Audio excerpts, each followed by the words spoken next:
Hey, do you want to start closing 10K, 20K, even 50K high ticket sales on a consistent basis? Well, today I'm going to share you the secret sauce of what I use on a daily basis to close those type of deals without even using sales calls. I'll walk you through the three essentials that I refer to and walk you through in kind of a sequence that you can use as you jump on, if you use sales calls or if you don't. Um, in doing that. So if this is the first time joining one of my lives, I'm Brian Czekanski, and I help coaches and companies monetize their low ticket buyers and turn them into high ticket sales without sales calls, without expensive sales pages or those long, boring webinars. So let's kind of jump into it. I'm going to kind of share a little bit of what has really worked for me. Again, think about high ticket sales. Like if you think about like why people do well is they kind of have a certain structure that they use. They have a different flow. Like regardless if you're jumping on a sales call, if you're doing it in other avenues. From my perspective, I'm doing a lot of it via email or chat. We're all using kind of the same basic fundamentals, kind of a different same sequence of kind of moving that prospect through that, getting the information that we need to eventually get to the point where it's like, okay, like this offer becomes a complete no-brainer because the information that we've gathered, we've kind of anticipated some of those objections. Yesterday, I did a live on all about objections, so I'll tag it right up here if you want to check that out as well. It can be a great. Especially if you're watching today, check out that one from yesterday. Give you all the information you need in terms of like, okay, follow these essentials, and then anticipate some of those objections that you might have, especially towards the end of your sales call or whatever you're using to increase your success from a high ticket sales perspective. So I'm going to just share my screen in terms of walking through these essentials. Number one, so I can remember them and to make it a little bit easier for you guys to remember them. So first time, like one of the first mistakes that you see, especially with high ticket, any type of salesperson is, they get really excited about their offer. They get really excited about the potential sale, and they want to jump into that offer. They want to tell you exactly what they do and what they're offering right away. And I can tell you that's one of the worst things that you can do because again, you have to really gather the right information, especially from a high ticket sales perspective, where it's a lot more personalized, where it's a lot more done for you type of programs. You have to get the right ingredients and the right information to really personalize your offer to, again, get in front of some of those objections that they might have, especially in front. Like a key objection that they might have is like, is this right for me? Like, is this going to work for me? And you can't really answer or get in front of that objection if you don't have the right information, if you haven't gathered that information first. So this is instead of focusing on my offer, again, this is something I would say, like if you're using sales calls or even if you're not, again, in my process, I don't really start with those. I might start with kind of teasing out an opportunity to get people opening up about their story. But again, the first real part of my sales process is really getting an understanding of what their story is all about.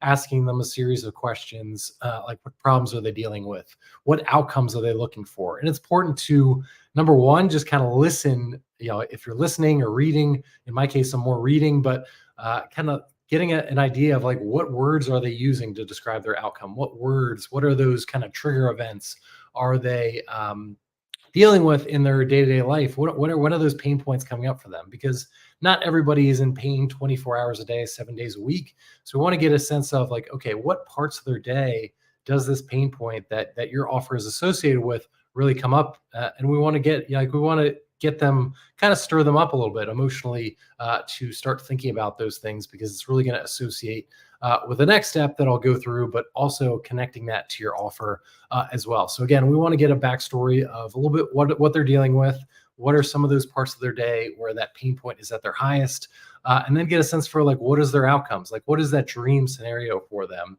And get a sense for like, in trying to solve their problem, like what other things have they tried, and what are some of those reasons why they don't think that like those options worked. A lot of it is just kind of like, again, we'll get to it in a little bit, is just kind of like connecting to your offer, kind of giving them like a new solution, a new way of solving their problem, kind of connecting that to their offer. So we'll go into that in a little bit, but again, really understanding their story. And key for me, again, number one is kind of listening. Again, if you're on a sales call, high ticket sales call, you don't want to be talking over that person. You don't want to be asking a lot of questions. If anything, you want those periods of silence, so they fill that in, so they give you a little bit more details, so they continue their thought as much as possible. And those follow-up questions are huge in terms of opening that up. Another thing that I use all the time is really empathy. So like empathizing with where they're at, and in my follow-up questions and follow-up statements, making it clear that I empathize with them. I understand what they're going through. Another key thing that you can do is vulnerability. Again, if you're somebody, especially if you're a coach, has gone through a similar type of pain point or gone through any type of situation that's just like theirs, you can kind of describe a story like that. Or if you're a coach that has helped people just like them, that's where you can start to tease in some of those stories. Oh, I've helped somebody just like what you just described, XXX, and we got these amazing results. So again, you don't have to wait till you present your offer to start building that credibility, that reputation that you're looking for. But again, we're just trying to gather the ingredients, especially in the first part of this high ticket sales conversation, however you're doing it, via call or elsewhere. Give me as much detail as possible, and not trying to kind of rush along rush the conversation and get to your offer as quickly as possible. Because again, if you don't have the right ingredients, if you don't have the words and the language that they use to describe the outcomes they're looking for, the pain points they're dealing with, the periods in their day that they are dealing with the most, you're going to fall flat when you eventually present your offer. Because as much as possible, one of the key things that I do as much as possible is try and echo back their language. So again, you might have to sit there and take notes. You might have to go through and really understand some of these things. Again, it's a little bit easier for me because I'm not on a high pressure sales call. I'm using this via email and chat, so I can always go back and kind of almost copy and paste some of the words that they have in describing the offer and things like that. Really personalize it as much as possible. But again, even if you're on a sales call, sitting there and taking notes of the specific words and phrases, because you're gonna want to use that. You're gonna want to use that exact language going back to them as much as possible. So once we've gotten a better sense of their story, number two is really understanding what are some of those emotional hot buttons? Like, again, like in terms of their pain points, in terms of the outcomes that they're looking for in particular, like why do they want to even what's behind some of the outcomes that they're looking for? And for many people on these high ticket sales calls, they're not exactly sure. So that's where, again, these key follow-up questions, digging into their story is really important, and kind of getting into what are some of those outside factors that might be influencing their thinking, or as they went through this period and kind of went through these struggles to not getting exactly where they want. What are some of those things that they had along the way to get to the point where it's okay, maybe an example would be okay, if a weight loss program, not the key outcome for them is not that they want to lose weight. It might be in your offer, but there's something behind that. There's a reason why they want to lose weight. Is it so they can finally not feel invisible? Is it because they want to keep up with their grandkids? There's any number of things that kind of get to okay, what's the real emotional driver behind that weight loss journey, or any type of high ticket offer that you're putting out there? And really digging into that is really important. So again, it doesn't make sense to even get to that offer unless you've kind of gotten to, and again, it takes an amount of skill. And I've done this, so many times, and have done it for over a decade now, that I can do it almost instinctively, but it's something that you really have to understand. And again, use that empathy, use that listening, use that vulnerability to really allow people to open up a little bit more and to give you some of those details. And you might have to ask some probing questions to kind of further the scope of the conversation and really identify okay, what is that one? It could be one thing, it could be a series of different things. But once you kind of open that up, that's going to be huge to really connecting the conversation, going from their story, what they're looking for the most, what the pain points they're looking for, and then getting into okay, here's the key reason they want to get to that outcome. It could be one thing, it could be a series of different things to really get into that. Again, it's easy for me to talk through this process and talk in a very basic way, but it just takes it takes some strategy, and it takes some practice in terms of being able to bring some of this out. And again, I'm kind of at an advantage because I'm doing it via email and chat. For some reason, as people sit behind their keyboards, they're a little bit more willing to share some of those details. I don't have the time pressure of like, okay, I've got another sales call coming up at the end of 20 or 30 minutes. I've got to jump on. So I've got to get quickly to my offer and get to a yes or no. So I'm at a key advantage there. But I've kind of discovered, like, again, like in interacting with these prospects, like how do I get to the point and, do I get, where I get to that emotional hot button and I know exactly like, okay, like that is the one key thing that is driving their decisions, driving their actions, driving their wants. All those kind of things are really important. And then getting to, again, the final part of the conversation. And a lot of times, like where you spend the least amount of time is in that offer. So in that personalized offer, there's kind of three key characteristics that I would think about in terms of a really great offer. Again, you've kind of gathered all the ingredients that you need in the first part of your call or conversation or whatever it is.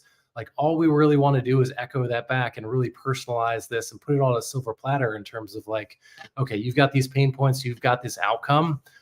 First thing I want to do is just kind of put out, again, the outcome that they want the most, put it back to them, echo back to them that outcome that they want the most in their exact words, and talk about like a really, again, like something that's going to catch their attention in terms of that new big opportunity, something that they haven't been able to achieve before with, all these other people's help, and give them, again, we want to catch their attention. You've already caught their attention because they're on that sales call, but we want to reiterate that outcome that they want the most. And again, if we can tie in that emotional hot button, whether it's for their kids or whatever it is, that outside factor that is really driving their decision, that's really powerful. And then we also want to, again, think about all those things that failed for them in the past. We want to give them a new opportunity in terms of like introducing a new reason behind their problems. So like, again, weight loss, easy example. Like if we can throw in a new type of reason to kind of point the finger or point the blame towards some outside factor. Again, like an example would be like, okay, like if your hormones are the real reason that you haven't been able to lose weight, and I've got an offer here that once you balance your hormones, makes weight loss really easy. You'll lose that 30 pounds that you're looking to do in a matter of weeks. And we do it via, this specific offer, and you'll be able to, again, bring in their emotional hot button and talk through, okay, now you'll finally be able to do this, do this, do this, which is exactly what you told me you wanted to do. And really tying it into, on the other side, like introducing that new, that problem that they didn't know they had before, really personalizing your offer towards why you have the best offer for solving that problem. And once they solve that problem that they didn't even know existed, then they will get results quicker, faster, easier than they ever thought they could. Again, that's a real kind of the dynamic reason for a lot of high ticket offers is I can get you there quicker, easier, faster than you ever thought possible. Obviously, you're going to pay a premium to do that because we're giving you personalized help. We're giving you personalized guidance, kind of more of that done for you type of scenario, but really connecting the dots for them and doing that. But again, like most people, what they do is they spend most of the time on that sales call focused on the offer because they want to talk about them and talk about all the great things that they're doing. Spend less time doing that, spend more time on that person, allow them to talk. People love talking about themselves. And all you should do is really be listening, using empathy, using vulnerability, kind of using those probing questions to get to that emotional hot button. And then that's going to give you all the ingredients to really make that, again, it could be 5 or 10 minutes of a sales call, that final 5 or 10 minutes to really personalize your offer, give them a new reason to point the blame for whatever problem they're dealing with, and really connect the dots for them. Like, okay, we solved this problem that you didn't even know existed, and here's how we do it. We do it really easy, and kind of, again, handling all those objections that I talked about yesterday. So again, if you didn't check that out, check out the objection live that I did yesterday. It kind of goes through all the potential objections. You can kind of anticipate some of those, and even in your personalized offer, as you talk through that, you can anticipate some of those objections, and you get to the point where it's like, okay, here's what the price is. You've anticipated kind of that money objection, and you get to the point where it's like, yes, absolutely. Let's get going right away without that prospect really batting an eye or having any type of hesitation. So again, the 3 essentials that I talk about in high ticket sales: really allowing that person to talk about their story in all aspects and taking notes along the way. What's the specific language that they use, the words, the phrases, getting to that emotional hot button? What's the real reason they want that outcome the most? Like what's really driving that in their own mind? And then really using all those ingredients to personalize your offer. Again, this is kind of the shortest part of that sales call or sales conversation is your offer, really connecting the dots between all that information that they gave you and giving them some new information about what their problem is and why it's getting in their way and why everything else didn't work for them, and presenting your new solution, which kind of very much solves that new problem and gets them there quicker, easier, faster than they ever thought possible. So, regardless of where you're watching on the various different platforms, hit the like button. That obviously helps with engagement and helps my videos get out to more people. Drop a comment below in terms of what you thought was interesting and kind of going through these three essentials, and anything that you thought I was missing. I'm sure there's plenty more of detail, but I kind of thought of these as the three things that stood out. And if you're watching on YouTube, hit that subscribe button. Always coming out with new content every weekday. So check out that for more details. And with that, I'll check you on a future live.